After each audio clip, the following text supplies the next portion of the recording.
you, or did they say anything else? I don't, we can go look at, I don't have that in front of me, and the press release might cover that. And if not, we can go back and look. I know that it was a series of text messages and email communication that came through the office last year in 2025.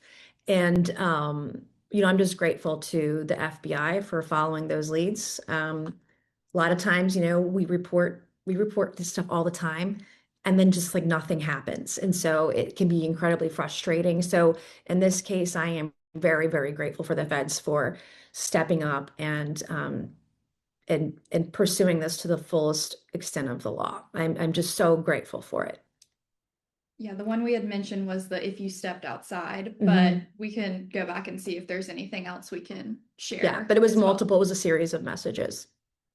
What was the lag time, or if you could just outline even a broad timeline of when the threats came into the office to when an investigation was launched? And then my second question, I'm sorry for any noise.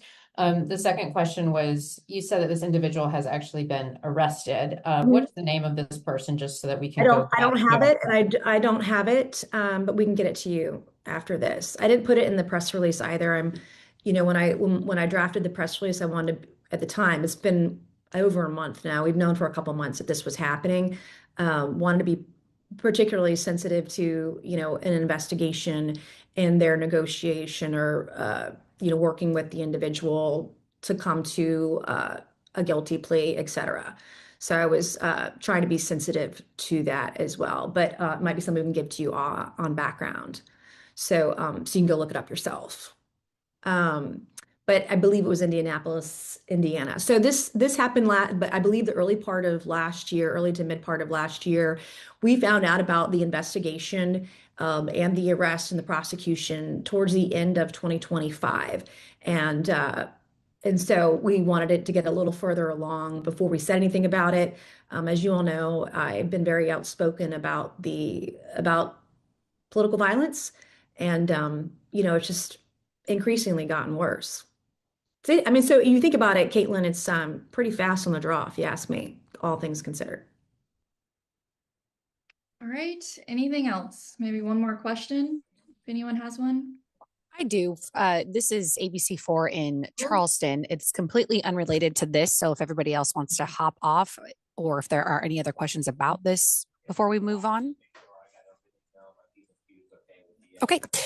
We are talking today about the animal abuse registry that you propose if you become governor. So we know that there are already systems in place in Tennessee and Florida, and those are the only two states.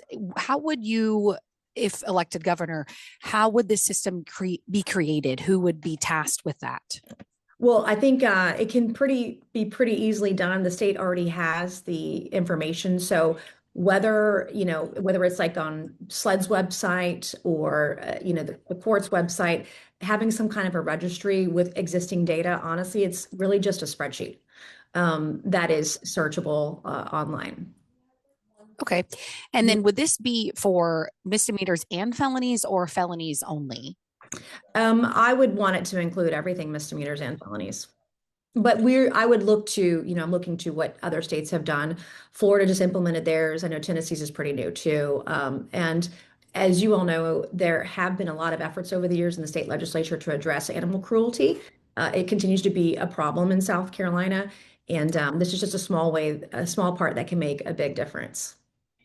So there's no framework yet. It's just kind of you're speaking out right now. No, I believe I drafted the framework and I released it yesterday. I don't have it in front of me. Okay. I'm in my federal office, but um, it was in the news release, a draft of that proposal. I wrote it, so Okay. um, it's in there. And I'm a huge animal rights person. I've done a plethora of animal rights work, and in fact, just in the NDAA, the National Defense Authorization Act, I just got a ban on animal testing at the Department of War authorized in the final NDAA. That's never been done before. That is historic. And so I've done a lot of work with animal rights groups. This is an issue where I've worked with both sides of the aisle on. I'm probably the most pro animal rights member in the Republican Party. Me and Brian Fitzpatrick are the two most animal rights folks within the United States Congress. And so I want to bring many of those ideas down to the state level. Okay. Thank you. Okay, thank you. Thank you everyone for hopping on today. If you have any questions, you can just reach out to me. Like I said, I'm about to send out the press release, giving some of the details that we talked about today. And then Caitlin, I will work on getting that stuff for you. And I believe it was Adrian who asked about the messages. So I will work on. We'll take that stuff to at ABC4 if you have a name Okay. and more details. Thank you. And, yeah, I want to be sensitive to it, so we might give it to you on background, but at least you can go. Sure. Go find it or whatever. I just want to be sensitive to that because they're still working through sentencing. Okay. Perfect. Thank All right. you guys. Thank you guys.